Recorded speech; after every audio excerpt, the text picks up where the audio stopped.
Hey guys, what's up?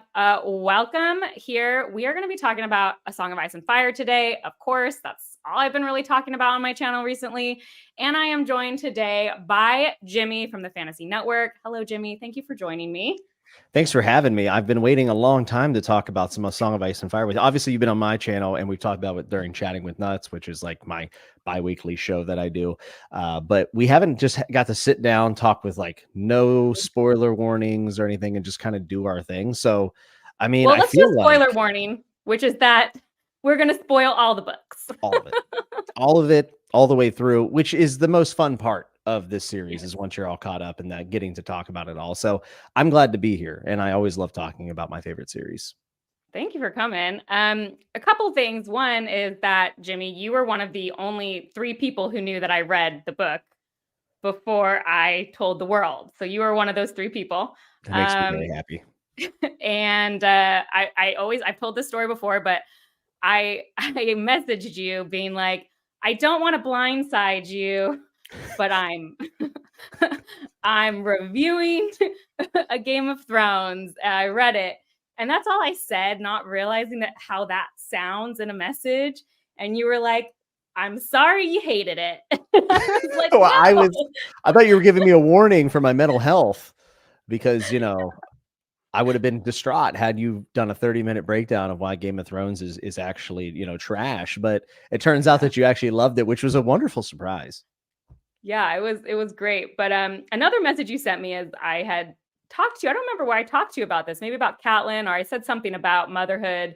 And you were like, well, no one talks about fatherhood in A Song of Ice and Fire. And I said, well, I want to. So today I've invited you on specifically to talk about parenthood in A Song of Ice and Fire. And I want to start with fatherhood. So when you say that not enough people talk about it, give me your thesis, your thing. Like what is it about fathers that interests you in A Song of Ice and Fire? I think for how it shapes the children in the series, because like one of the unique things about A Song of Ice and Fire, I think for a lot of epic fantasy, we end up with like usually a decently like mixed age group of people, but it's really expansive in the scope of like the characters that exist. And we actually get to see the direct correlation between like nature versus nurture, I think. And the one father I constantly think about this with that no one seems to ever talk about when they talk about this character, who is maybe the most popular, is Jaime Lannister. Jaime Lannister is a father, and no one ever talks about if he's a good or a bad dad, and no one ever really considers that whenever they talk about his redemption arc. That's so funny because he was like one of the first I put on my list when I said, who are we going to talk about? I was like, Jaime. Yes, I feel like I never really see, and obviously someone's going to comment like, I've been talking about it for 13 years. There's so many people talking about it. It's hard to know what everyone has said, but for where I've been in the fandom and talking about these books, it just seems like Jaime's redemption arc really revolves around, the Cersei obsession, pushing Bran out of a window. Has he redeemed himself from that with his relationship with Brienne and him going through the Riverlands and all this stuff? But I've always wondered, Jaime doesn't think much about his children. And he doesn't seem like he has much love lost for Joffrey at times. So like, it just makes me wonder, does that go into like Jaime Lannister's character? Like, or does that kind of get excused because of the conditions of the fatherhood? It's funny because as I was thinking about Jaime, a lot of Jaime's distance from his children is because of Cersei. Like you have this scene where he's reflecting on like her saying, you can't do that. You can't be here. What would people think? People would know. And so I feel like his parenthood is also very tied in to the mother of his children because of, the incest, I guess, of it all, but like also how she has controlled both him and his relationship to his children. So yeah, how much do you excuse there? And Jaime ends up being kind of like a sperm donor dad, right? Like that's kind of like what he is ultimately. It's almost strange to me because I think he loves Cersei. Like, I think he is literally in love with Cersei, and that is those acts of passions that result in those kids was from him having love for Cersei. But I don't feel as if he's like proud of the display of their love in a way. Like, those are just that's a consequence of this thing, but it's really just about Cersei. He doesn't actually care about what they've made together, which to me, I don't know, it's just kind of fascinating to think about and why he would do that. And then you're right, Cersei does got to tell Jaime a lot of times what he can and cannot do. And he has another force in his life, which is his father, who is constantly telling him what he should and should not be doing. Obviously, not pleased with him being part of the King's Guard. He wants him to be the heir of Casterly Rock. And these vows are getting in the way and everything else. And I think also Tywin probably wants to get him a little bit further away from Cersei to get into a good marriage. I think that's, I think Tywin's aware. So how much of Tywin is in Jaime when it comes to being a father? Because Jaime, for all intents and purposes, is completely absent, kind of forced, because you can't admit that, Joffrey, who's sitting on the throne, is yours, therefore not Baratheon, yada, yada, yada. But there's just a lot to him as a father figure that kind of gets left out, I think, when we talk about his like redemption arc and his character arc overall. Yeah, and I don't know to what degree you agree with this. I feel like Jaime has been abused by Cersei. Like I in my opinion view that relationship as she was in control, and I think that he was emotionally abused and manipulated by Cersei. And I think in Feast particularly, I start to see him come out and recognize like what control she has had over his life. Now that's complicated. It doesn't mean that there wasn't love there, Yeah. but at some point I think the relationship was abusive, like in my opinion. And so what does that also mean for his role in his children's life? I don't know. Like, and you bring up Tywin, like Tywin also treats Jaime horribly. And that was actually one of the biggest surprises to me. They kind of run together. But you don't get as much of Tywin's relationship to Jaime until I think book 3. You mostly see Tywin with Tyrion, who you already know he hates. But like in my head, because of the way Tyrion talks about Tywin and Jaime, you think Tywin loves Jaime. And then you see from Jaime's perspective his relationship with his father, and you're like, oh, that's not what I expected. So is that an influence of why Jaime is like, I don't know. Yeah, I mean, how involved his father tried to be in his life could be him doing the exact opposite, as we tend to do as children. We try to go opposite of whatever our parents are or want. Sometimes we end up coming back and we're just like them. It does happen that way. To your point about the abusive relationship, I do agree with you for the most part. It's way complicated and very messy. So I'm not completely vilifying Cersei, but I think that it's obvious that that's a big part of Jaime's arc, especially going into Feast for Crows when he's going through the Riverlands, has some of that distance, is kind of calling his own shots and coming into his own as a leader. I do. Is it possible that Jaime resents his kids even possibly because like maybe deep down he actually knows that he was manipulated? Do you I think don't that could know. be the case? Does Jaime think about his kids? In the books, very sparingly. Very Very little. sparingly. It's almost like George was like, yeah, he's a dad, but like who cares? Like it's fine. Yeah, it's So he doesn't act like a dad, right? Like no. he does not proceed in any fashion, even like from the shadows, right? Like giving them nudges in the right direction or anything. None of that. And Robert is supposedly the father figure of these kids, and he is also kind of terrible and not a very good dad. And it just reminds me a lot of Jon Snow and Ned Stark, right? Because Ned Stark is not really Jon's father, but he treats him like a son and actually does help him, and I think is a good dad to him personally. Whereas Catelyn has to pose as a mother and is not a very good mother to Jon, even though she's a really good mother to her boys for the most part. So there's like a lot in the Song of Ice and Fire about who is really your parent, like by blood, and then who is in the role of being your parent figure, which I think is really relatable in life, because there's been many times where someone has stepped in and played an important role for me that maybe isn't even blood, but I look at that and I'm like, man, that was really formative for me as someone like, yeah, I want to say like a father figure, but like maybe a little bit less than that. But it's not always as simple as like, you came from me, therefore I am your father. It's just not that simple. No, and I want to get back to that point. I want to say one more thing about Jaime, which it is interesting, like you said, because Jaime could have played like an involved uncle role in his children's Yeah. lives. Like that wouldn't have been hard to be like, oh, I'm the uncle who you look up to. And he really doesn't even play that role very often at all, which is interesting. Like, it's just Yeah. interesting. So, and I would say if we hadn't had Jaime's POV, which we end up getting in book 3, and it completely throws a wrench in who we think Jaime Lannister is. It's one of the most beautiful parts about A Song of Ice and Fire. The Known totality. Jaime hater. Now he's my favorite character.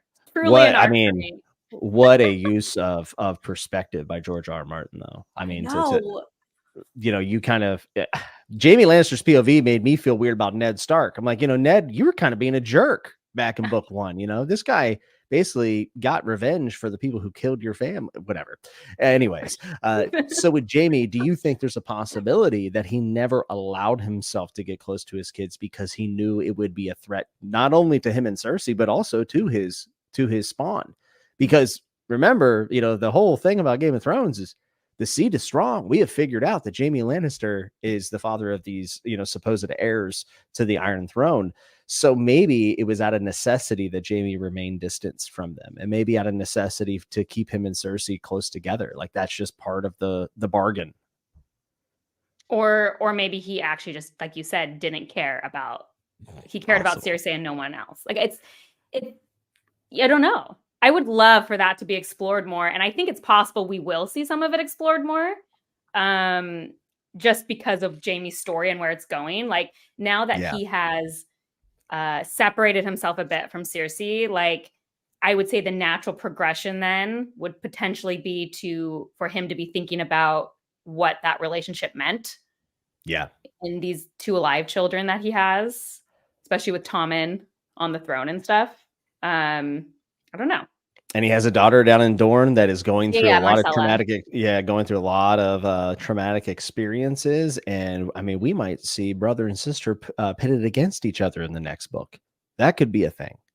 Who knows? Yeah, I don't know. So, Jaime, and Jaime's interesting to me. You touched on earlier, and also like contrasted to Robert, because we also have this scene. Well, there's a lot to be said about Robert, but we have this scene where Robert's like, oh, I know. I see. I was thinking about he's right in the room with me.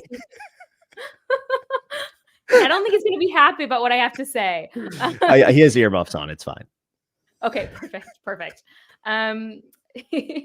He admits like, I don't even like Joffrey. Like he says that to Ned, right? Like what? Doesn't he say that? Like I'm not making that up. He's like, he's not dad of the year. I mean, if that's what you're trying to say, he's not exactly good at being a dad or a king. Well, but what I think is interesting, you bring up Ned and Robert, because I think George could be making a statement there, like it's not actually Robert's kid, and that's why he doesn't feel any kinship. But then it's like you have Ned, who knows that Jon isn't his child, but treats Jon as if he was his child, and yeah. And Jon especially, like it's so interesting. I was thinking a lot about this as I read Dance. Like Jon thinks so much about Ned, like constantly. It's always like, what would dad do? Like what, always. Yeah. Even though he's not Ned's son. Yes, the shadow that Ned cast over his children is large. Arya thinks about him at times. Bran thinks about him at times. Obviously, Catelyn's POV is full of Ned. It's so depressing to read, to be honest. But this is why George R. R. Martin writes really good characters, though, is because there's a lot of series that I read, and I can sit there and I can kind of put my finger on maybe motherhood or fatherhood. I can say every character kind of reflects these qualities, but being in the exact same position of having to kind of be a father to someone that might actually be your child, the 2 characters of like Robert and Ned are completely different, and there is almost no congruency between them. And that makes them very distinct individual characters. And I love the fact that these are 2 guys that were best friends. These are 2 guys that, for all intents and purposes, are 2 sides of the same coin. One is very aggressive, one is more passive, more thoughtful and stoic. Robert is such a weird character because I love Robert Baratheon. I think he's a ridiculously cool character. Like just in general, I think he's funny. He's cool, but he's not a good person. He's not a good person. That's my Very point. You good. know, Just the whole checking. thing that sets up Yeah. this series is him killing Prince Charming. I mean, Yeah. you see Rhaegar get slain on the Trident, or hear about it at least, and that's, you know, the end of Robert's Rebellion, and now we're in this current period, and that is Well, George and subverting Prince this has nothing Charming. to do with Parenthood, but I just need to say, because I really noticed it on my reread. Also, like, for the love of a woman he didn't have. Like, he Egg, sure exactly. wow, that made the reread crazy. Can I just say that? Like, because Hmm. I had no context for any of that information the first time I was reading. I was like, "Oh, him and Liana were in love." Like, that's I was very face In value, and then Robert's head, they were.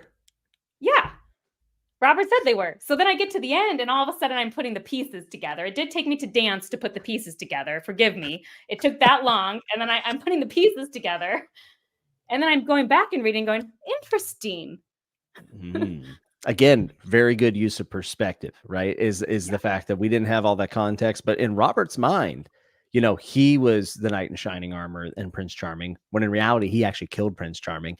So when you think about someone like that stepping into the role of fatherhood, what kind of father would someone like that make? I don't think the answer would be a great one.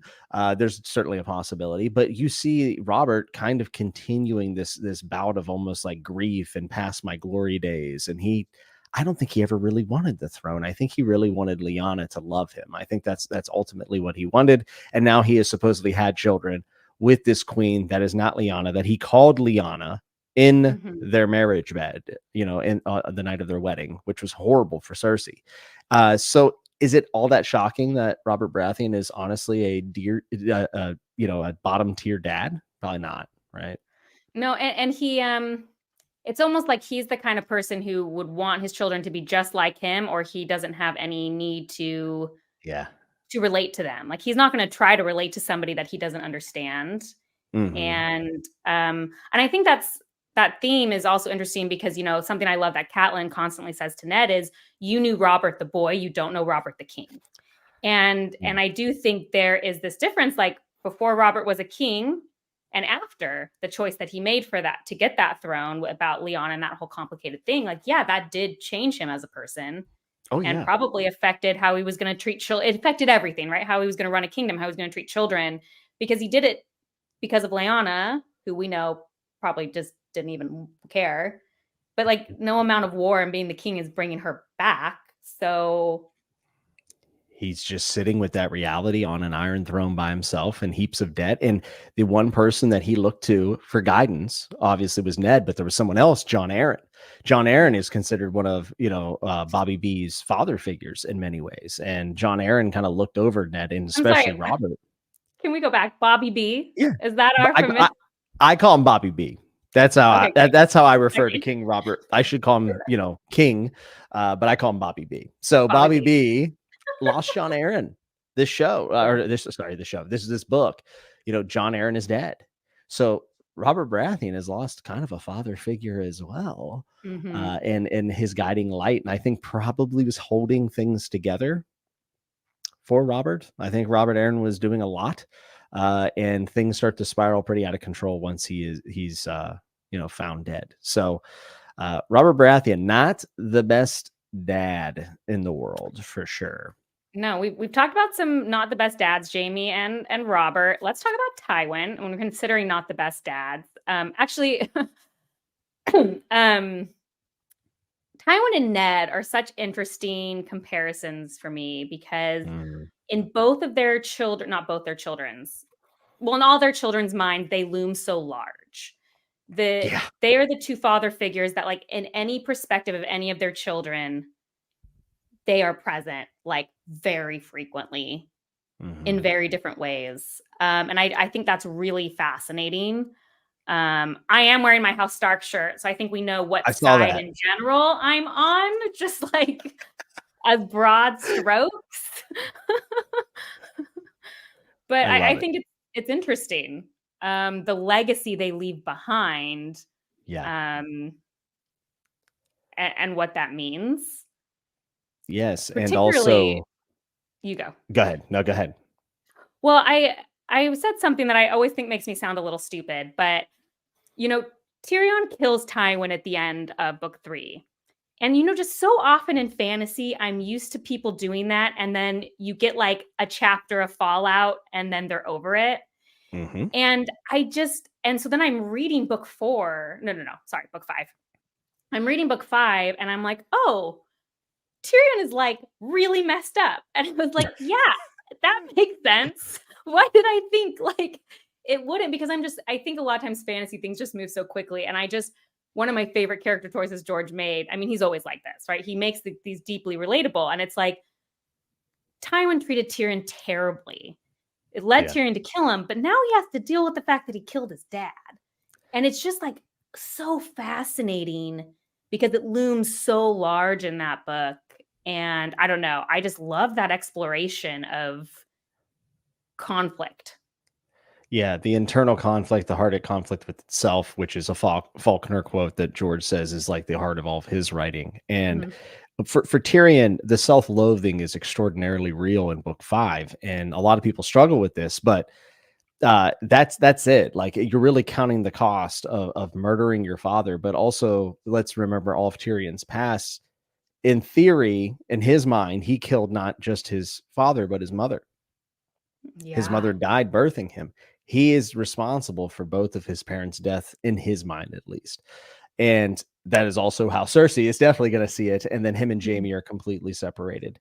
And I think along with the death of his father is any idea or possibility to the fact that he could finally achieve acknowledgement from his father and kind of what he is due, which he really wanted Casterly Rock, obviously. And that is ultimately what Tyrion was after. I think Tyrion wanted someone to love him, and I think he wanted his family and his dad specifically to acknowledge him. And he's grieving that that is no longer a possibility. Like, there's a wonderful quote that the opposite of life is not death, but like the opposite of death is choice and Mhm. possibility. And now that Tywin is dead, there's literally no possibility of any of that. And he's also lost his status in the world because of this. He's no longer really a Lannister. So the things that have propped him up and enabled him to make, some pretty great moves was really because of his name and his privilege from his family. So all that's gone, and he's taken on a lot more than just his dad, but also the way his life can end up, and the things that mattered to him.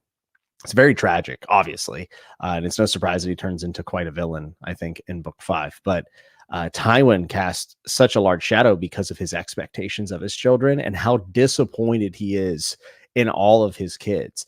Ned Stark, on the other hand, seems to be endorsing Arya and seeing Lyanna within her, and is, I think, definitely still trying to push his kids to what he thinks they should be or they need to be honorable or whatever, especially Sansa pushing her maybe towards Joffrey and being a lady. But he definitely kind of loves Arya's rebellious nature. I felt in book one. I think And Ned that's a loves big all of his difference. kids for who they are while also Yeah. trying to guide them, which is kind of what I think of parents hopefully is what you're doing. You're telling your kids, Yeah. I will love you no matter who you are. And also let me help you hopefully be the best person you are. Like, because you're still going to guide your kids. Yeah. And I do think I see acceptance from Ned uh, for his children. Well, there's a few things. I really like the scene with Ned and Arya because he does reprimand Arya. Like, you're not a child anymore. Like, stop bickering with your sister. Like, this is serious. But he also, like you said, like clearly loves Arya a ton. The scene is so great when he finds her with Needle. He Hmm. gives her dancing practice. Like, I think he just has this really great way of like seeing his children, but he also reprimands them. He's not just like, yes, Arya, you can do whatever you want. Like there Yeah. is, there is, I think that's why like I and many have so much affection for Ned. Yeah. Like he's a flawed individual. Like George hasn't written anyone who's not flawed, but he's the person I think we all are trying to be, which is like someone who is trying Hmm. ostensibly to be good and to do the Yes. right thing, and obviously failing because we all do at some point. But Yeah. he's not like full failure. You're laughing at me. No, I agree. It's just so sad because like there's so many different moments where like Ned could have just been like 1% less, black and white about Ned. everything. Yeah, and he would be alive. Yes. That would be great. I wish he was still alive. He's a good dad. I think it definitely, just off the top of my head, he's the one person I can say that I think is a really good father. Agreed. Though I've always wondered how could he leave Bran after the fall? Like, how could he still do that? He kind of had to, right? Like, I He don't think there had was, to. man, that's I tough. think that's the one time I really do give historical context precedence because we Hmm. do spend so much more time with our kids today, even than like 2 generations ago. Oh, yeah. And I think Ned probably cared more about his kids than people expected in general of that sort Yeah. of time period, probably. Yeah, I would agree with that. I've always wondered, like maybe in Ned's last POVs, like if he would have thought of Bran a little bit more. I always kind of Mm, wish that that had happened, but he's clearly staring down the barrel of being executed. So yeah. things aren't exactly.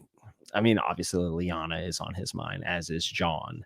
Um, but I've always wondered if maybe we could have just had one more thought towards Bran, like will Bran walk again? Like that would have been a nice I would have little liked that. consolation. Yeah, but it's fine the way it is. I think that Ned is definitely a good father. I think that his shadow that looms over his children, they feel the pressure to want to be as good as their dad, but not to please him, but because they respect and loved him so much, and everyone Yeah. did.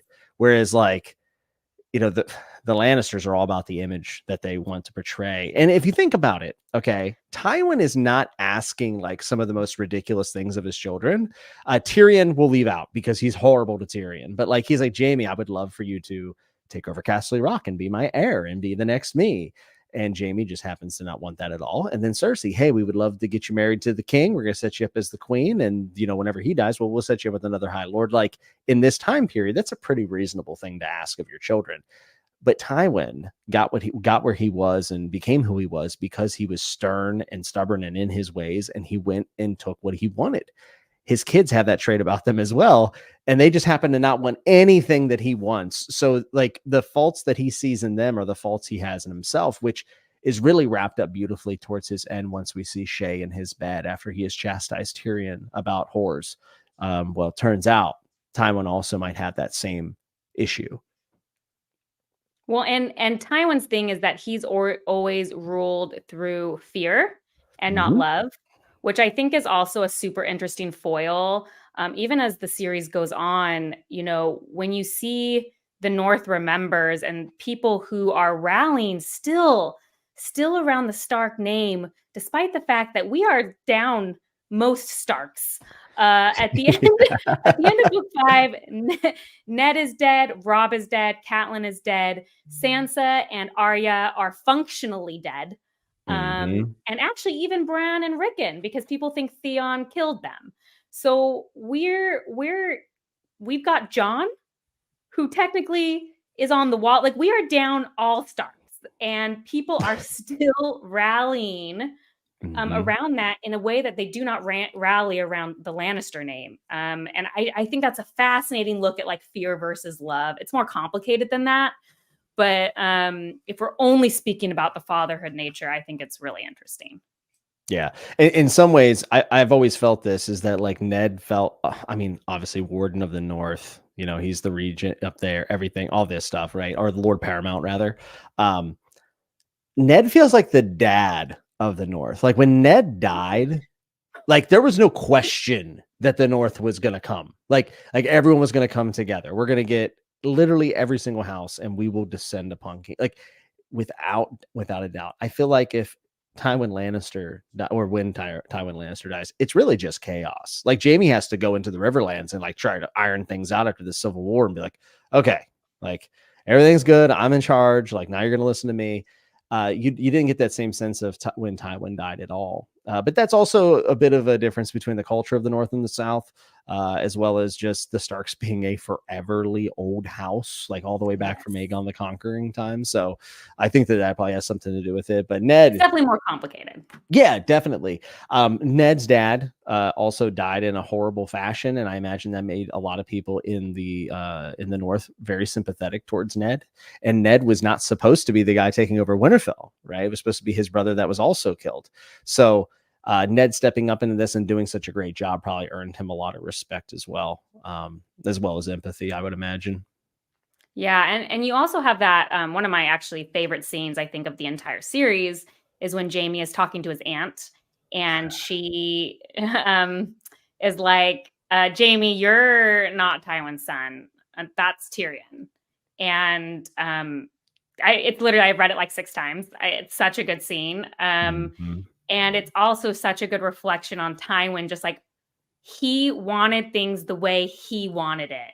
He Mm-hmm. couldn't see his children like for who they were. Because imagine a world where Tywin isn't blaming Tyrion. Tywin maybe isn't as image obsessed because obviously Tyrion doesn't look the way he wants Lannisters to look. Yeah.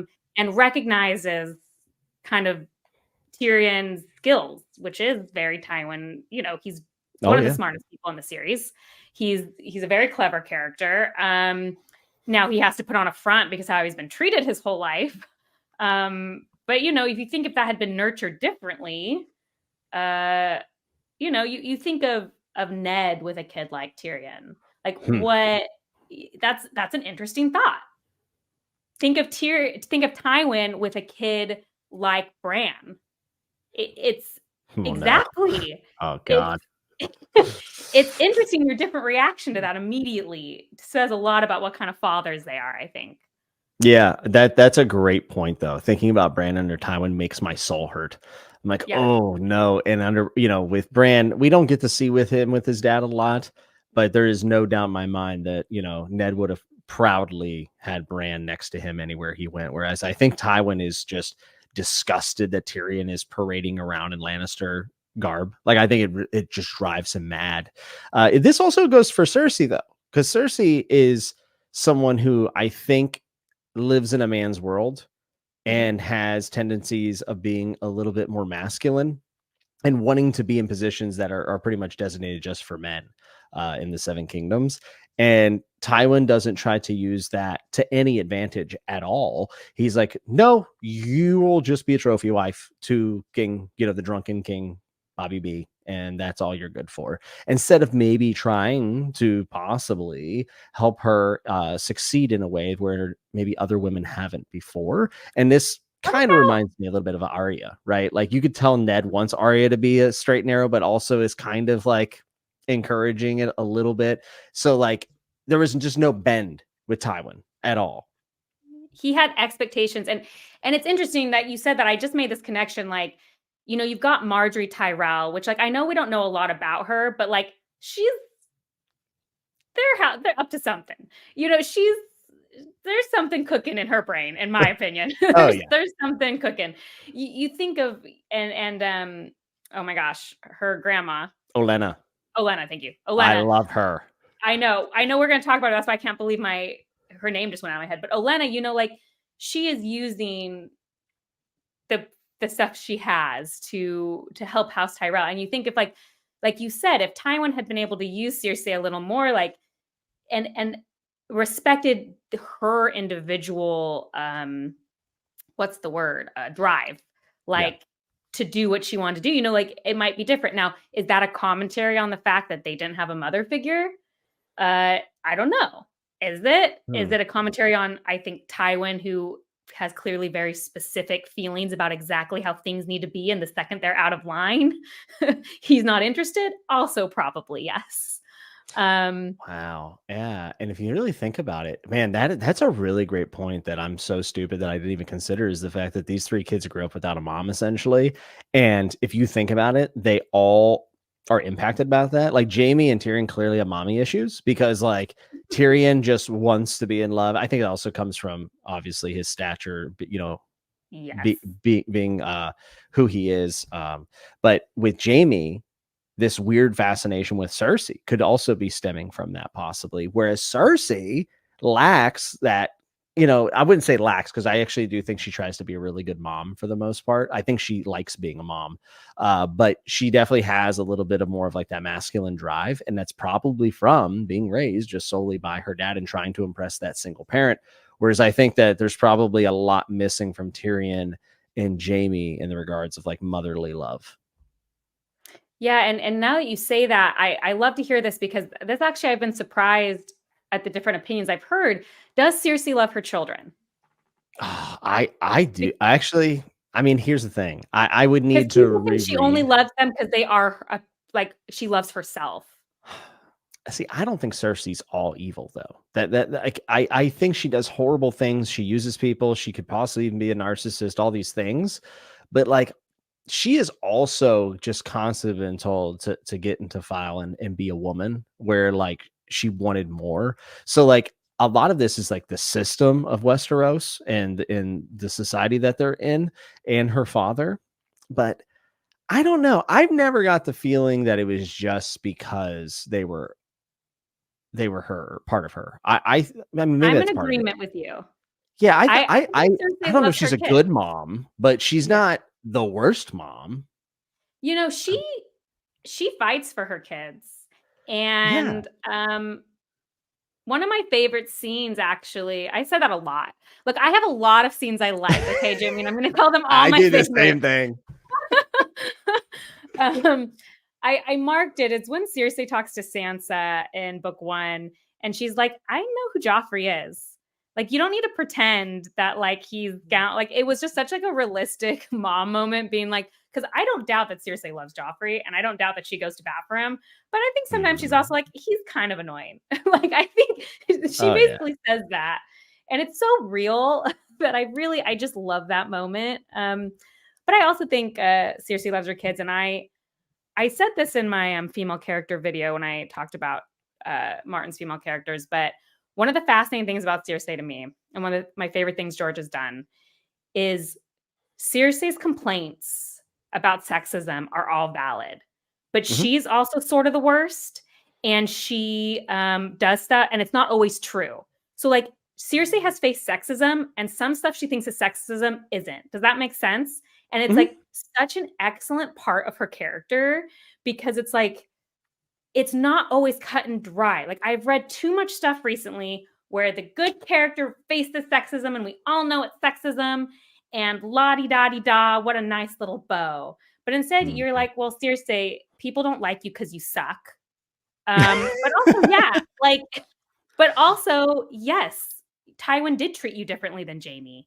And yes, he did expect you to go off and get married and not care at all about your feelings on the matter. And yeah, that was sexism. So anyway, it's one of my favorite details. Yeah, well, also like there's two facets to the issues I think in Westeros. I mean, there's a lot, but like the two I always think of is like Cersei definitely faces sexism, but Cersei definitely endorses classism. She hates the common folk, and she is so blind to not see that, and she's so terrible to so many people because of that and who she is. She that's part of that Tywin thing. She carries that Lannister pride with her. Hear me roar. That is part of who she is. So yes, there are times where you're like, yeah, she really did face some sexism there, and then sometimes you're like, no, you're being a classist jerk, and that's why people are treating you this way, or you did something very stupid to put yourself in this position, especially Feast for Crows when she's just a hot mess the Oh whole my gosh. book. It's really her just burying herself 10 feet deep. And a big thing I have a problem with Cersei, and this is a problem with a lot of the Targaryens as well back in the history, is that there's themes of like misogyny or sexism or whatever all throughout and patriarchy all throughout Westeros history. The problem is that whenever someone gets the opportunity to possibly like change that system or topple it, they instead just want to have that power for themselves and then continue to perpetuate the issue of the system. And that's exactly what Cersei wants to do. She's like, oh, I don't want to get rid of the throne. I want to be queen. What are you talking Yeah. about? Like, no, I get rid of Regency. Absolutely not. I want to sit on I want this power so she can abuse it. And that is a problem. That is an issue. And I think that is a very key component of this series that George is like hinting at throughout the whole thing. Like, hey, maybe, possibly, I don't know, maybe having a king or a queen is not a great idea. But Cersei doesn't care at all about that. She just wants to have a piece of the pie. Yeah. Yeah. It's really great. And it extends, I think, because we've talked a lot about fatherhood, why I am so drawn to the motherhood portrayals in A Song of Ice and Fire. Mm. And I've been working for like, I don't know, 2 months on a Catelyn defense video. Oh boy. It's all in my head. I haven't written it down. I've written some of it down, but it's complicated. I just don't have time right now to do it justice.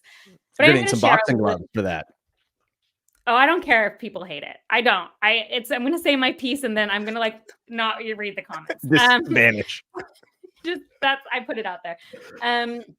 But I will share one thing that I've been thinking a lot about in that video, which is our portrayals of motherhood in media usually fall pretty cleanly into like diametric spots. When we're growing up in Disney movies, you have the evil stepmother or the selfless, loving, perfect mother. And we see that in a lot of children's media. You are Mother Gothel or you're Molly Weasley.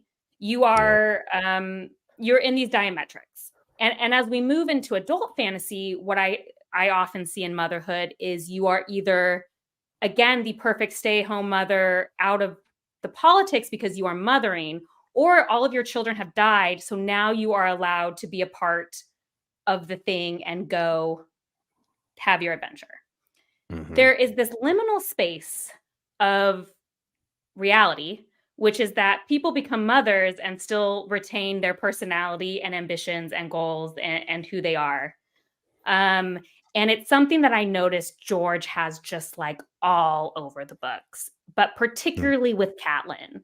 People are very angry when Catelyn leaves to go help Ned. And it's like, to me, I didn't even register that because it made all the sense in the world to me as I'm reading this, why Catelyn would act that way. I'm not saying it was necessarily the best choice. I don't think Catelyn actually makes the best choices, but every choice she makes, I understand because it's like a living, breathing person who is still interested in the politics of the house, is still interested in what's happening, and still cares about her kids. I mean, John, that's a whole nother conversation we can have in a second, but you know, it's the same with Cersei. It's the same with Olenna. It's the same with a lot of mothers in A Song of Ice and Fire, which is that they retain the people they are beyond their motherhood. And I think sometimes why we might struggle with those characters is because they do not fit into the boxes that media has often portrayed mothers in.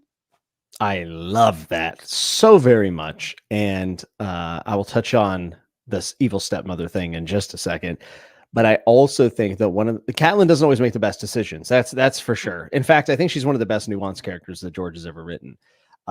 Also, just a super important POV, by the way. Like, Robb Stark exists because she's a POV, which is just crazy to think about. And the way that he wrote this war camp from a mother's perspective is insanely cool.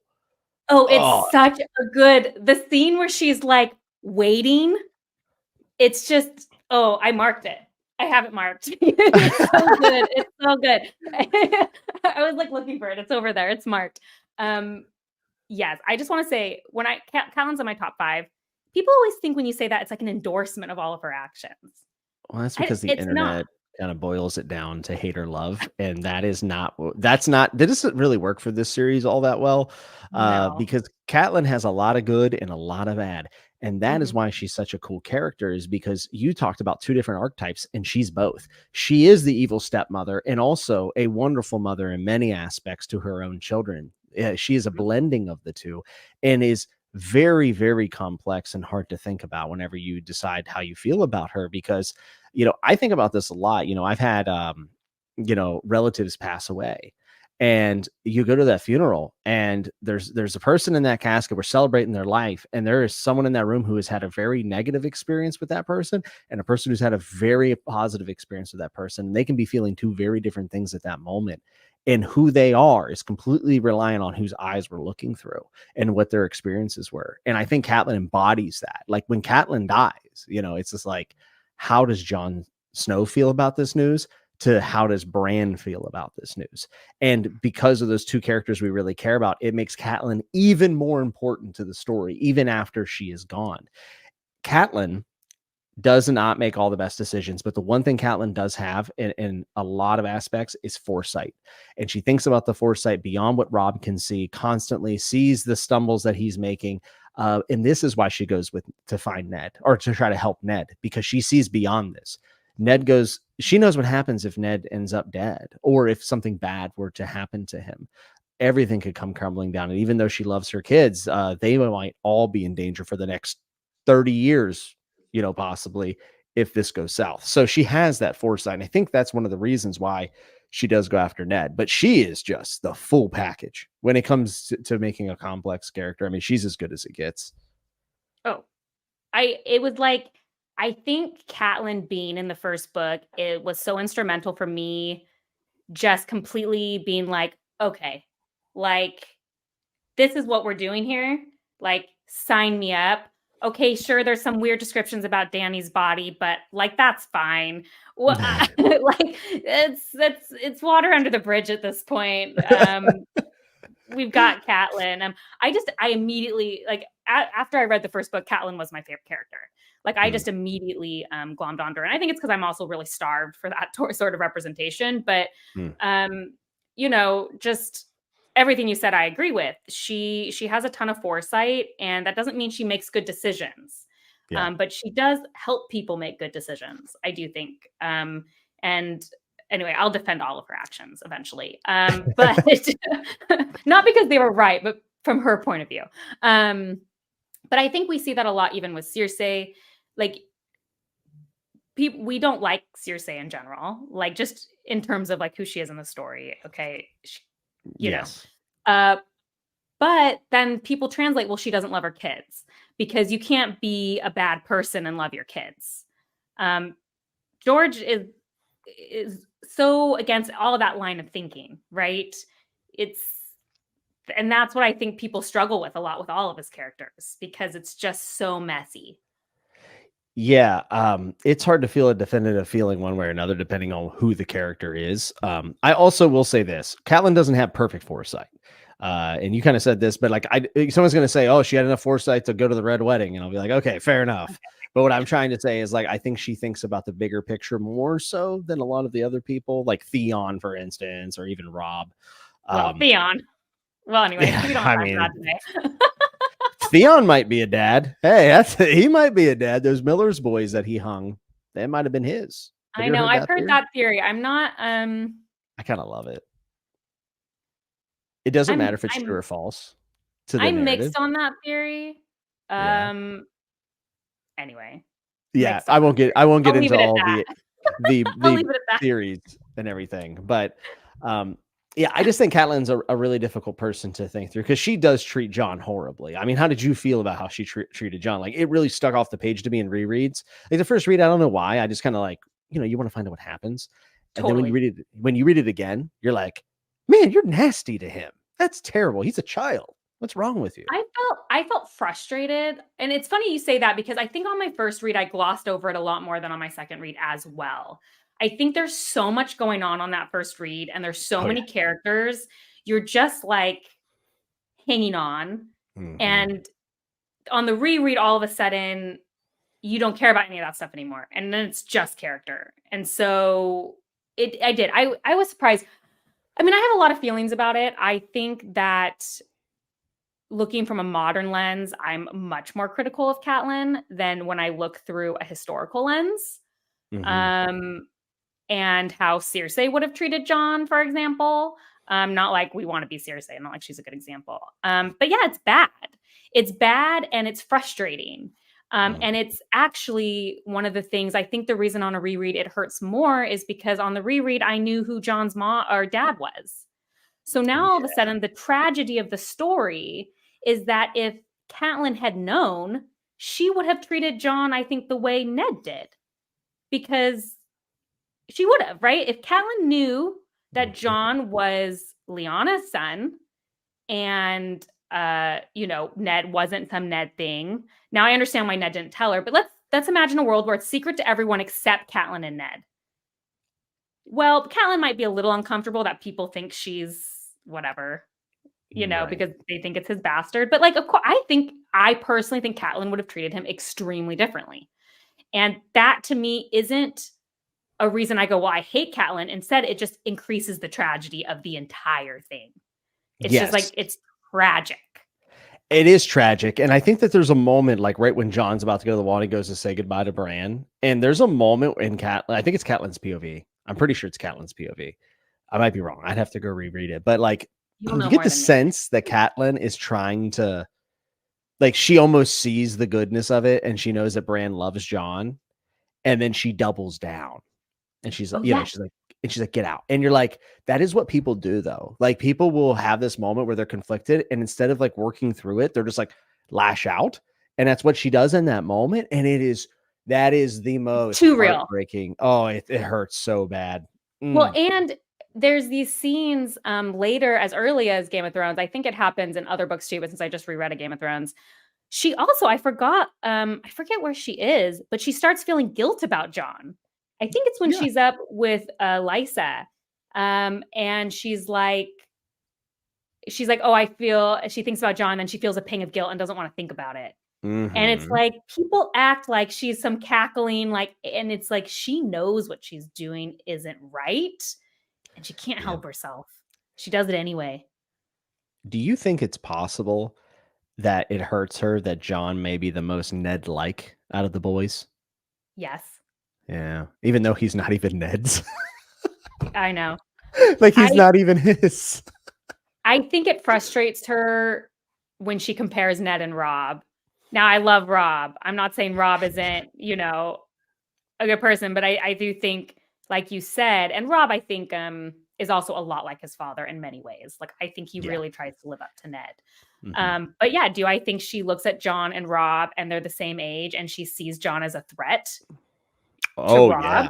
Oh, yeah. Yes, I do. And in fact, it was such a hard scene for me. This must have been it had to be in book 3, when Robb wants to write that letter. First of all, let me just say, when I read about that letter, Kyle had to be like, I have to tell you that you don't see the letter again in the next 2 books, because I was writing paragraphs about what was going to happen when this letter gets to Jon. And he's like, I need you to set your expectation here, because you don't see the letter again in the next 2,000 pages that you're going to read. I think it matters, but not yet, unfortunately. I know. And there's a world I think it may never be seen again. That those birds could have been shot down. You don't know. But that scene is just so frustrating from every level, because I love Jon, obviously. And I love that Robb loves Jon so much that Robb is Jon's my heir. Jon is going to be the one. And Catelyn just quadruples down on it still. And it's how can you look at that and hate her? I don't know. I love it. It's so good. Yeah, it also makes you wonder, so the way Jon is loved by his brothers and sisters. Jon is essentially, I mean, he's a Stark. I mean, by for all intents and purposes, they treat him just the siblings like that. Think about Jon. And then you look at the Lannisters, and you look how Cersei treats her brother Tyrion, right? Obviously, huge issues. And Jaime, and Jaime, you're right. No, you're 100% right. So it makes now Sansa and Arya do have their little squabbles, but that is very normal. That different. Is just sibling stuff. But I think that the love and respect that Ned has, I think that kind of also rubs off on his kids as well. And Tywin's whateverness rubs off on his kids, and they are not full of love at all. No, it's so interesting. And yeah, I don't know. I think this is one of those weird things. I looked up real quick, because I didn't know anything about George. I'm so late to the fandom. I knew he was married, but I wondered if he had kids, and he doesn't. And I was briefly surprised by that, which I think is really stupid because authors write things they haven't experienced all the time. And if you understand human nature, you're good at it. Like, Yeah. obviously, George hasn't been in a lot of situations. He hasn't been a woman. You know what I mean? So I don't know why I was surprised, but I just feel like surprised for some reason. I just feel like he has so much insight into parenthood. Yeah, I think it's because of his family. So I know that his family went through a pretty hard time because they like owned a shipyard and a building, and then they went through the Great Depression. They lost everything. They had to move into the projects in the Bronx, I believe. I'll have to double check that. Uh, but I got the sense that his mom and maybe his grandma were pretty big influences on him. But George, when he talks about how he started writing at a very, very young age, and he was selling his own like comic stories for like a penny a piece. And whenever I hear him talk about his childhood, it comes across so vivid that is a dude that like never forgot what it was like to be a child. And I think through that lens is probably able to write, mother and father characters from a child's POV, and then obviously being an adult, right? And recontextualizing everything we know about our parents as adults is totally different. So I feel like he's just one of those people who never lost sight of that.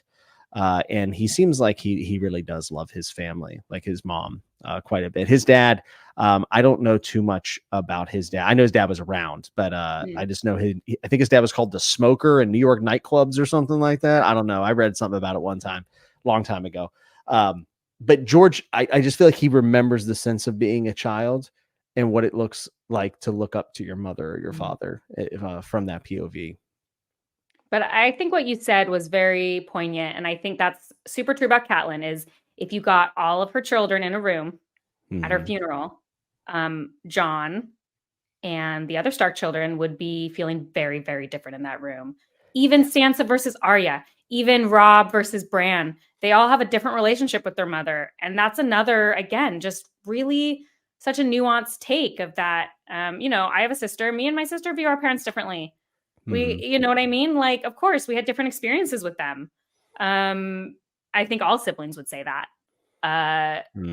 It's just kind of how it is. And it's why I love it so much. Yeah, I think it's a testament to how good the characters really are. We hear about character-driven readers and character-driven stories, and there are very few stories I've read, inside or outside of fantasy, that have so many individual characters that feel like real people, that have all of those, like, just the roundness to them. They're not sharp edges anywhere. They have tons of nuance and tons of complexities, and it's in those kind of, like, the way they relate to each other, even like the relationships feel very real. And I think this is why the series is so important to me as a reader and as a person, and it's why we can do this kind of live stream about a certain topic, a social topic of motherhood or father. We could probably talk for 3 or 4 hours easily. I mean, Lysa Tully is fascinating. If you think about that, think about how she is a mother to Sweet Robin, and she's easy to vilify. Hey, she's easy to vilify, but if you think about her story, it is tragic. And then Hoster Tully, Tansy, and how that affected Catelyn. And she's sitting there thinking, did my dad have an affair against my mom? When in reality, he's probably thinking about how bad he feels about making Lysa get an abortion from Peter Baelish, and da da da da da. You know what I mean? Like, oh my God, like, it goes so deep. I'm one of those people that's easy to vilify Lysa. So I'm the just throw it all out the window. She's had a very hard life, but she is crazy. Oh, she's out of her mind, but I don't know if it's all her fault. It isn't. But the way she treats Robin is criminal. Like, dude, he's the worst. I'm allowed to say that because I have children, and I can be like, look, he's the worst. Who was I? Was I talking to Zach about this? I must have been. I was like, he's the kind of kid, like, who, my kids are really nice. I'm very lucky. I have nice kids. They'll talk and interact with anyone. That's the kind of kid that they come and be like, can I talk? Like, what's happening? Like, what's going on over there? Like, can you help me understand? Like, they wouldn't say it. They wouldn't say it to the kid. They'd come from me and be like, can you explain to me? Like, help me out here. I mean, Tyrion's thinking that the whole time. He's like, what is this child talking about making me fly? so valid for that. I'm just gonna say it. Now, one mother we haven't talked about that is interesting in a different way is Danny. Hmm. Um, which is she wanted to be a mom, lost her child, and is now called mother by lots of people, Hmm. particularly people she freed. Um, kind of another it's another angle of motherhood that I think is really interesting to explore. Yes, it is. And especially because a lot of the characters that end up kind of, becoming a force in a lot of our previous fantasy books are usually male, and they all Mhm, rally around, whoever, big, strong dude, burly dude on a horse, right, with a big sword or whatever. Whereas through acts of grace and kindness and sometimes fire and blood, mhm, Daenerys has been able to be kind of that freeing force to so many different people. And even though she is burdened with this curse of never being able to have children, she has found a way to, I guess, kind of express motherhood. And mhm. I honestly didn't see this coming. Like, I didn't even think about this before we did this. And just this topic alone is probably one of the more interesting things that we could ever talk about, because you also have to think about the mother of dragons and these three Yeah. dragons. And obviously she's bonded to Drogon, but she has the other two that still seem subservient to her in some ways. And the dragons are not just mindless animals. They are definitely at least somewhat conscious and sentient, and to a much higher degree than most animals. And for them to see her like that, and for her to take care of them, and then she has to lock them up because Mhm. they're harming her other children. I mean, whew, there's a lot there. There's a lot, and it's so interesting too when I think of her as, her age, which she is 13 or 14 in the first book. Yeah, way too 13? young. Yeah, Too I young, think way too young. But yeah. I think of she's really haunted by losing her child, right? Mhm. The child who mount the world. What's his name supposed to be? I'm just, like, totally blanking. I can't remember, but don't worry about it because someone will tell us in the comments, I'm sure. Someone will tell us in the comments. It's totally leaving my head. Rhaego. It's thank you, Yes, Rhaego. I don't know if that's how you say it, but it's spelled like One of the Rhaego. dragons is named Rhaego, isn't it? Isn't it? After him? Rhaegal, I believe. Rhaego. Yeah, Yeah. it's slightly different. She changes them all slightly. Yeah, it's Dragon very and easy to remember all these names. Super easy, right? It's super easy. It's all encyclopedic. yeah. Encyclopedic right there in my head.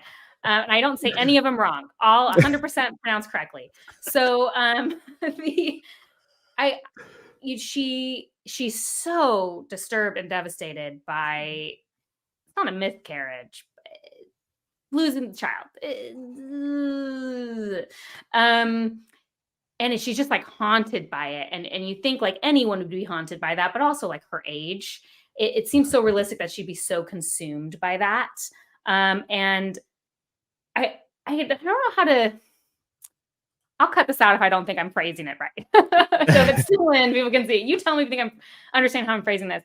I think there's a lot of this instinct to be like people are frustrated if a female character is too wrapped up in motherhood or too wrapped up in these things. They shouldn't have to be. And I think George does such a good job of realistically, this character would be really wrapped up in that. Her age, what Mhm. she is, like he does it in such a way that it both consumes her character, but it is not all of what her character is. And it's such Yeah. a fine line that is so well done. And it's why she interests me so much as a mother figure. And as you speak on that first. No. I was just gonna say, I think that that's a perfect way of saying it, and not to mention not just age and the situation that she is in.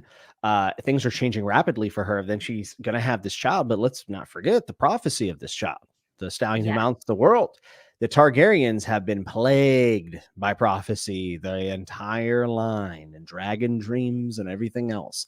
It is integral to the story of House Targaryen. So for Danny to have all this stuff in her head from Viserys telling her, we're going to go back, we're going to take the throne, we are meant to be, and then to have a prophesied child of this big title that's going to change everything, of course it's a huge deal. Of course it is. But yet she still has other motivations, and Hmm. she's able to move on from that. But she thinks about that pretty much about the whole series. I mean, Yes. at least of what we have so far. Yeah, and I just think it's a great thing, and I like what you said too about her dragons, because there's also this rebirth, right? She goes in to die and then is rebirthed mother Mm. of dragons.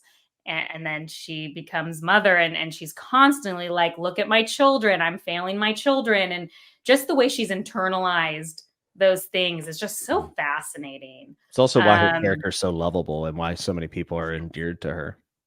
yes, it's immediately was immediate clear to me like why people love her so much. And before I read the series, I would say Dani was the one I knew the most about, Oh. because she was the one I always saw costumes of.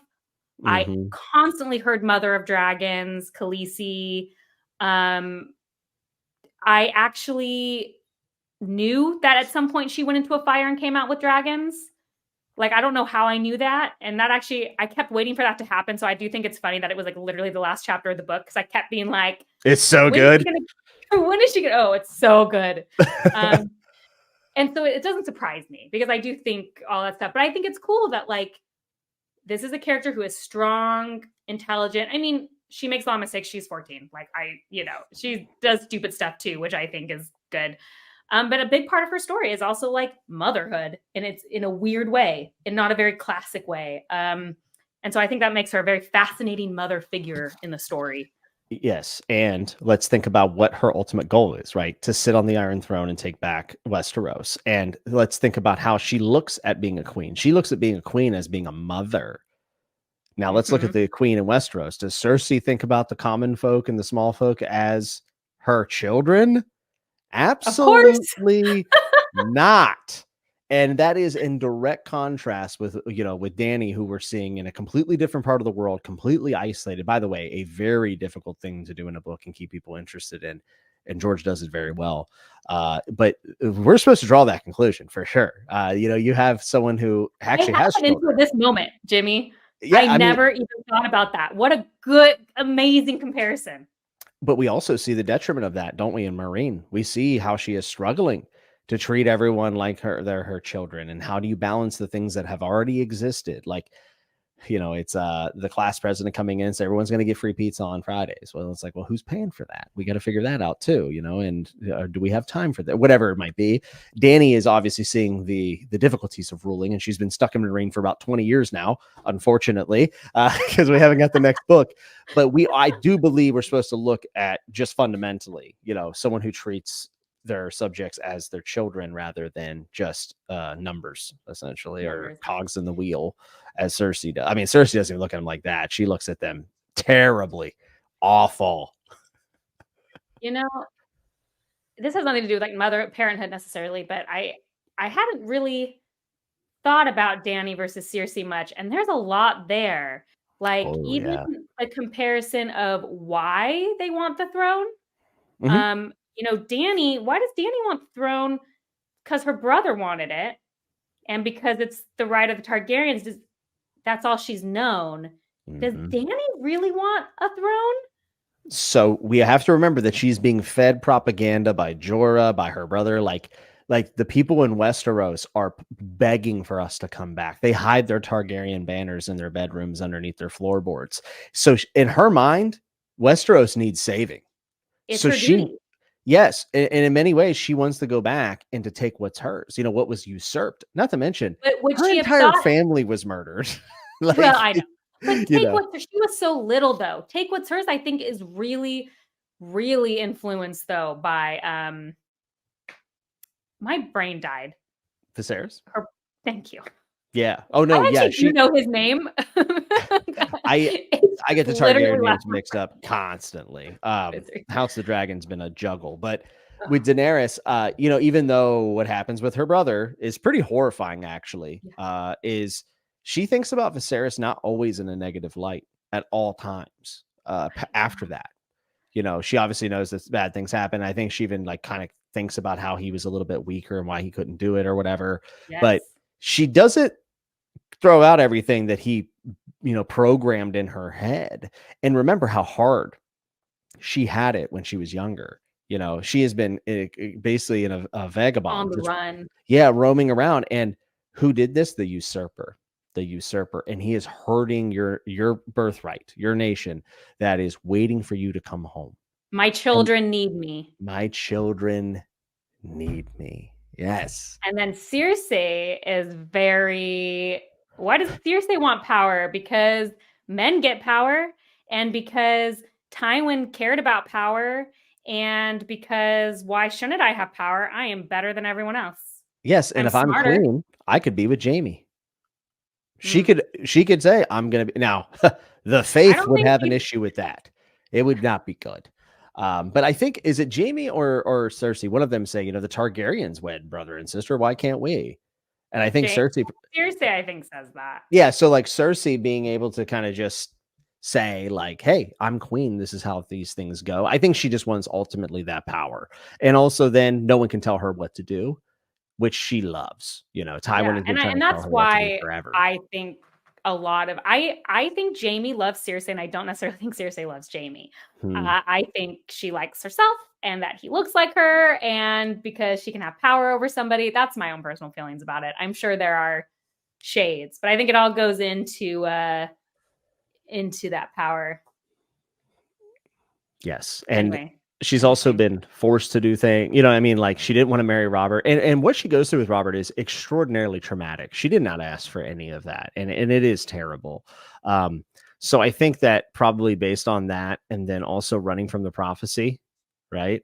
Of everything that's supposed to happen to her and this young beautiful queen, I think she just wants power back over her life, because once you believe in a prophecy, you really do give up a lot of your power in life. Absolutely. It kind of handles you. And in that regard, maybe we could think that Danny and Cersei are actually tied together in that way, because prophecy is driving a lot of how they interact with the world. And that is never a good thing. I feel like I could talk about Circe and Danny now for 3 hours, and I didn't know I needed to. I Well, didn't we could know do it. We could do it. I didn't I just never thought to compare them, and there's just so many apt things there. Hmm. How prophecy runs their lives. That is an interesting one. Yeah. I mean, I love everything that George R. R. Martin does with prophecy. It's so good. Like, one, they're just really good prophecies. But two, the way they actually affect the characters is amazing. Usually there's one prophecy in a series, by the way. There's like one character with one prophecy, it interacts with And you them. know they're true. See, I Yes. don't even believe like which ones are true and which ones aren't. Are they self-fulfilling? I think most of them are. I think that you end up going down that road because that's all you think about, and then you make these decisions. And that's definitely the case with Cersei, I think. Yeah, Also, Cersei I killed her think I was friend. so I just remembered that. so wait, what? Like Cersei killed her friend. Remember? Like, Oh no. yeah, she's a murderer. Like Cersei's actually, Well, yeah, she's murdered a lot of people. maybe she's really evil. Maybe she's just Seriously, evil. I was so focused on comparing Circe and Robert in Feast, and how Hmm. she is becoming like Robert, who she hated, that I did not stop to think of the dual queen comparison, which in a lot of ways is just, if not more, compelling. Hmm. Uh, hmm. That's the I have to next go think video about for that. you. There you go. I actually, like, legitimately. I'm Oh, like, it oh, I'm would gonna be a go write great that video. down in my Song of Ice and Fire list of things I need to need to. The thing that would be beautiful about that video is that you have not watched the show. You're not going to watch the show. So, like, a lot of what people will bring to you will be from the show, because eventually that is kind of like one of the dynamics. But it is so not what the books are. So your view would be purely books, which is way more interesting to me. You should make that It's video. funny that you say that. Can I tell you a funny story? Yes. So, preparing for this video, I quickly looked up Olenna. I knew who Olenna was, but I wanted to make sure I knew about her relationship with her children, because I mostly viewed Olenna as a character with Marjorie and Mhm. Sansa and like that whole thing. I didn't really think about her as a mother. So I was like, let me go make sure I know the children. So I'm reading this wiki article, and it says something, and I'm like, I don't remember that happening in the book. I guess I just wasn't paying attention. And then like the next paragraph below is like, and then she supported Danny when Danny went and fought at Casterly Rock. And I was like, oh, I'm on the show wiki. because I know for a fact that didn't happen. Because Danny has not even seen Hyde, or we're not in Westeros yet. We are so far from Westeros in the books. We're so far. So anyway, then I went in on the book wiki and I was like, okay, this I remember. Okay, great. Yes. We're back. We're back. Just stay on the book wiki. It's much better. Well, because it was like she wanted revenge on Cersei for killing her family. And I was like, wow, I don't remember that. I guess so though. I was like, sounds like Cersei. So then I kept going, and then it was like, not that. But Olenna definitely has a lot of really cool stuff in the show. Like, I will say that. But Olenna in the book, is just like, I immediately loved her. I don't have anything deep to say. She's just awesome. She is this crabby old woman that takes absolutely no flack from anybody, and she understands what she's looking at. She's cut and dry. She's a bit jaded, and she will just tell you how it is. And like, that's when I'm like, okay, George R. R. Martin had a great grandma or like a great aunt that was just a baller. Like, it was just awesome. And he was like, yeah, that's Olenna. Olenna is just going to tell it how it is and not cut any corners with it. I love Olenna Tyrell. She's the goat. I loved her too. I immediately, I remember it was either Leanna or someone, whoever I text my immediate thoughts about whenever I'm reading. And I was like, Olenna, immediately favorite. I don't care what she does, immediate. So good. Ride or die. Like, absolutely. But actually, when I was rethinking about Olenna for this video, it also made me think about another thing I love about George R. R. Martin's female characters is we have this often another dichotomy I see a lot where like women were oppressed and so they never fought against anything. They had no influence back in the day. Or you have these, what's that word? Anachronistic. Or you are now seeing these anachronistic female characters who are using really modern language in ancient settings that seem weird. And I feel like George is so good at being like, women were people who wanted power, but also understood what society was. And his women all display like a very realistic forms of power for like where we usually see like fantasy sit. And I feel like Marjorie and Olenna and Cersei and Dany and Catelyn are all just excellent examples of just like, yes, this is how they would have expressed power. And I don't know. That's kind of a random thought, but I think Olenna is a great example of that. Yeah, I think Olenna is someone who understood where she was placed, I guess, in society and the system that she was working in, and she made it work for her because she she's bullheaded, she's stubborn, and she's effective. She's so effective, and that is where Cersei is not at all. Cersei has no subtleties to her. She wants to do everything with a warhammer, kind of like Robert did, and it's like Cersei wants all that power without any of the ability to actually scheme, even though she thinks Cersei's downfall is that she needs credit. Cersei's downfall is that she wants everyone to know her. Olenna is like, just me. I'm just a grandma poisoning the king. I don't need anyone to know that I did that. Like, it's fine. I'm gonna have Marjorie married to 3 kings at some point. Just corralling her around Westeros. Like, you're a king? Marjorie, you're up. Get up here. Can I tell you, this has nothing to do with anything, as A Song of Ice and Fires happened. If I had to choose one character that I desperately want a POV from, it is Marjorie. Desperately want a POV from Marjorie. The Tyrells are so fascinating because even Olenna Tyrell, let's be honest, like, obviously we were big fans.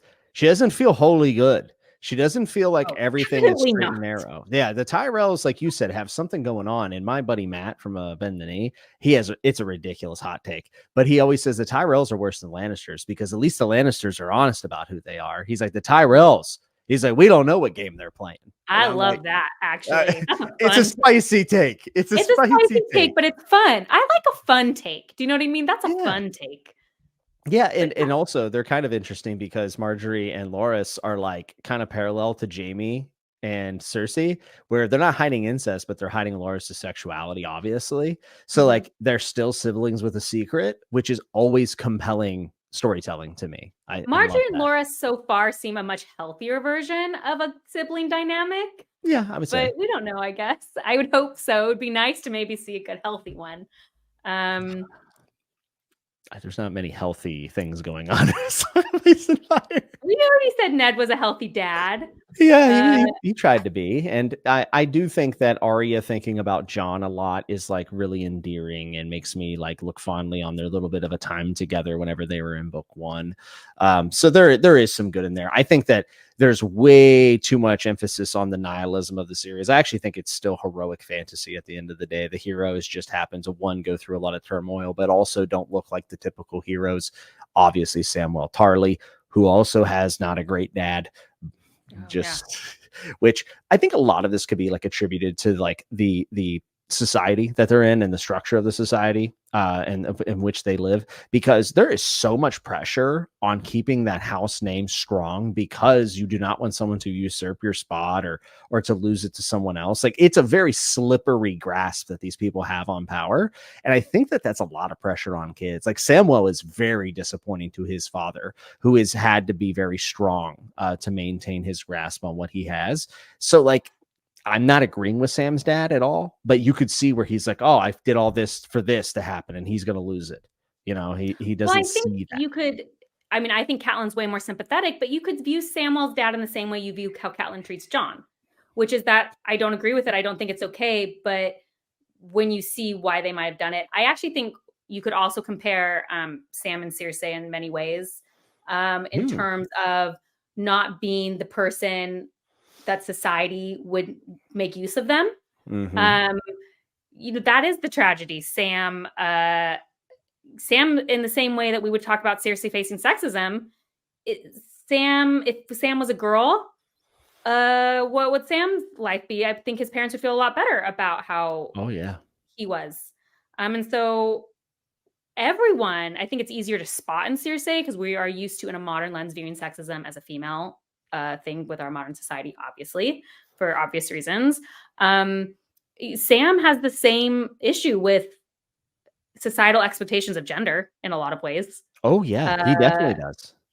And isn't that interesting? And isn't it interesting that Jon treats Sam probably the way Ned would have treated Sam if Sam was in his family? Isn't that so interesting? Now, of course, Jon, we have this kind of contention when he becomes Lord Commander with Sam. But before that, I think Jon treats Sam in many ways that Ned would have treated Sam if he was his son. And I think that's fascinating as well. Yeah. And by the way, Sam's a dad of a kid who is not his. Yes. And if people want to say that George R. R. Martin doesn't value life, he wants to throw this away, Craster's baby, for all intents and purposes, was if there was ever a baby to discard, people would think that maybe that would be the one probably in the series.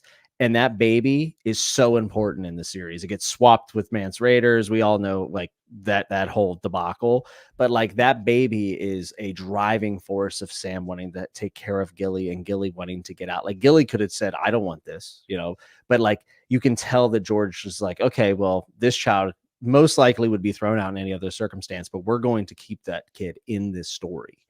Now, what ends up happening, we're not sure yet. We'll find out. But I think it's interesting that Sam is also, you know, kind of a dad in his own right. And Gilly's a mom. Wow. Yeah. We could talk about Gilly too. Yes. What about Craster? Is he a good dad? Oh, gosh. I think I can safely say Craster is a bad dad. I think that's black and white. Yeah, he's terrible. I feel like he's bad. You know, Jimmy, we talked on one of your Chatting with Nuts about A Song of Ice and Fire, because I also agree with you that the grimness of A Song of Ice and Fire is overstated. Yeah. And I think a video I am going to do eventually, I'm giving it all away in this video. I need to do some rereading before I do it, but I wanted to talk actually about A Song of Ice and Fire and Stormlight Archive. I now consider those two my two favorite series of all time. And that will be controversial for people. People are going to struggle with the idea that I somehow both like Stormlight Archive and A Song of Ice and Fire. Various fandoms do not like that. What? That's so silly that you like great stories. But I at first wondered, because I was like, I love the hope of a Stormlight Archive. And I'm right now working on a recap video because Wind and Truth is coming out. And so I have been deep in that. And I also have been very deep in A Song of Ice and Fire. And I'm reading about Kaladin. Okay, I won't spoil anything about that, but Kaladin's story Yeah. and his stuff. Struggle. It's much Yeah. more heroic, Mhm. overcome. But weirdly, I was thinking like, hey, some of this honor stuff is really explored in A Song of Ice and Fire too. Now, George goes about it a different way than Brandon does. But it's there. And, one of the things that stops the First Law, I love the First Law. It's in my Mhm. top 10 series. The reason it is not as high as A Song of Ice and Fire or Stormlight Archive for me is I feel pretty depressed when I finish those books. And I actually don't feel that way in A Song of Ice and Fire, weirdly. I know what's happening is depressing, but I you can maybe articulate this better. George is writing these characters that are trying. It doesn't mean they're succeeding, but even people like Jamie. It's why I love Jamie so much. Mhm. He is navigating the world and trying to figure out what honor means to him. Yeah. And there's a hope to that, even if things are sad. Yeah. Um, I think the thing that I find poetic and encouraging about A Song of Ice and Fire is the one word you use, and that's trying. There are Mhm. so many different points where people are like, George could have ended it here, he could have ended it here, but he continued the story of people taking the next step in a very trying time. I mean, Arya goes on an entire journey to be reunited with her mother, only to find out that she has been slain. And that is very, very I'm not ready depressing. to talk about that It's yet. so it's so sad. But Arya then goes off now, albeit kind of like on an aimless journey, but she is slowly finding her way. This is the same exact case with John. John is sent to the wall. Things are not what it appears, but he starts to do the best that he can.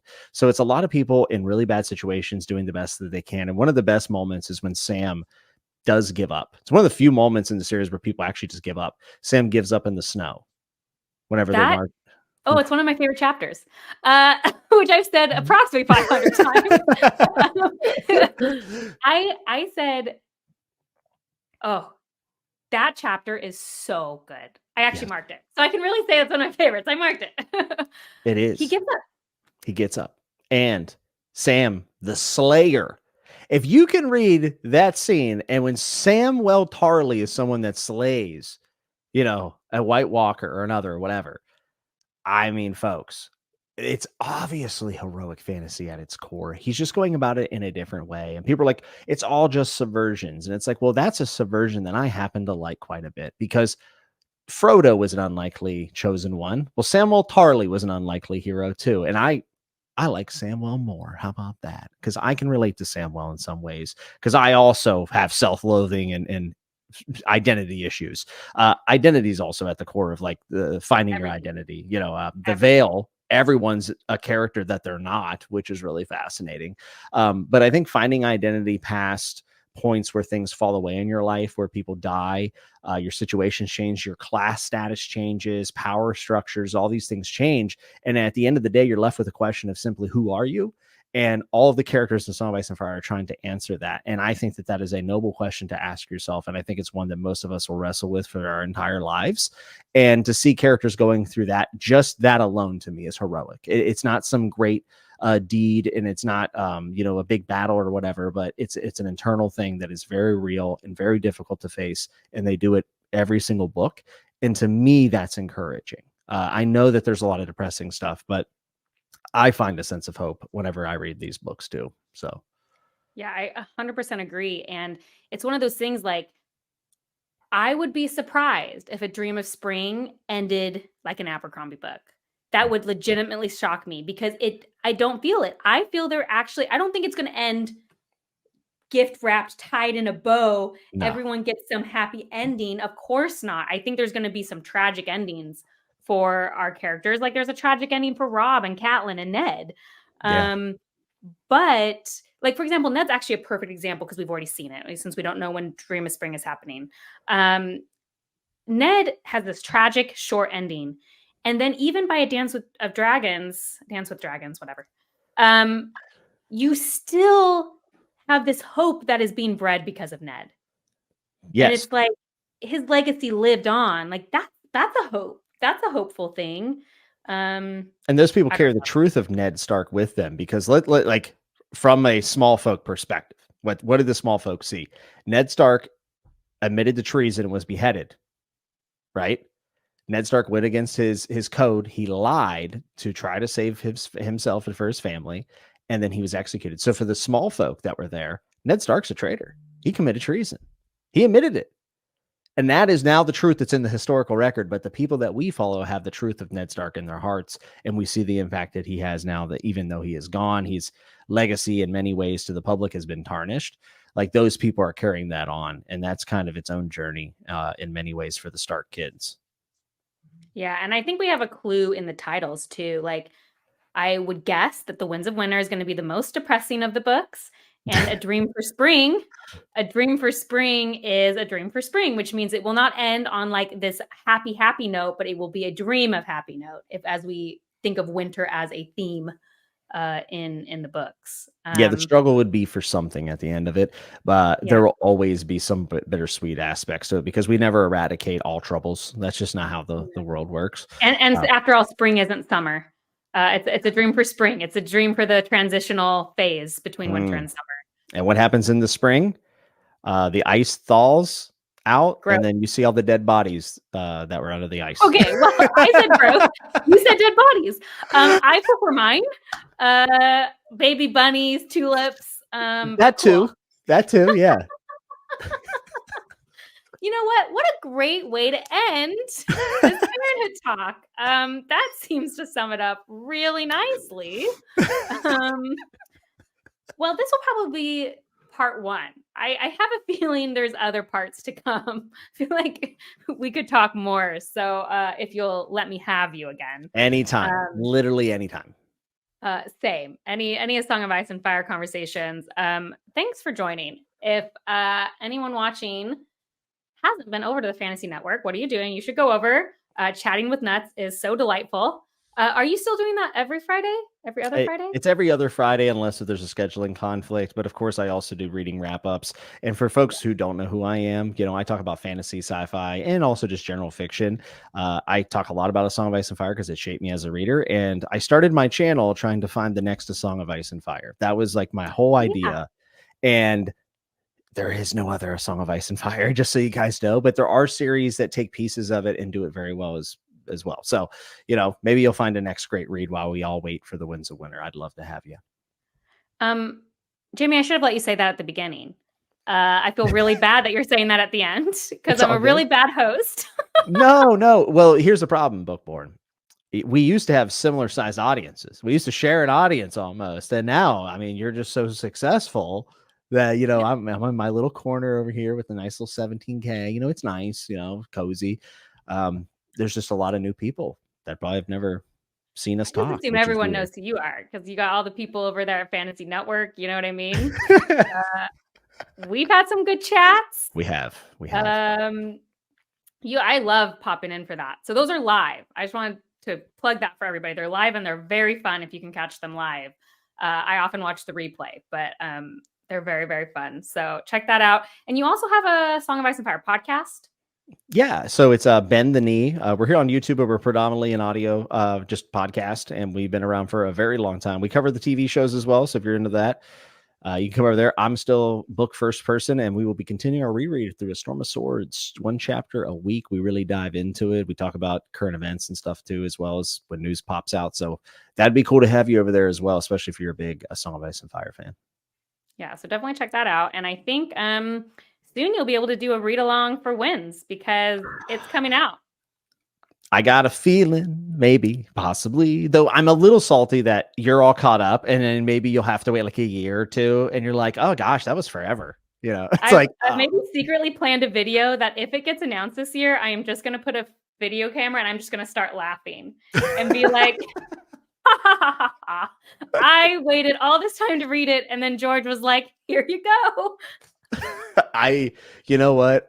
I'd endorse it. I'd be happy for you because I wouldn't wish this wait on anybody, though we have had a lot of time to do things like this, which is nice because I do think the wait kind of like breeds this type of talk, because we're For just like sure. waiting around. So it's a little bit of a negative and a positive, but it's been long enough. Let's get the book out. Let's have Let's fun. get it. I do think it's funny because people are like, I can't believe you believe that. And I was like, I just became a fan less than a calendar year ago.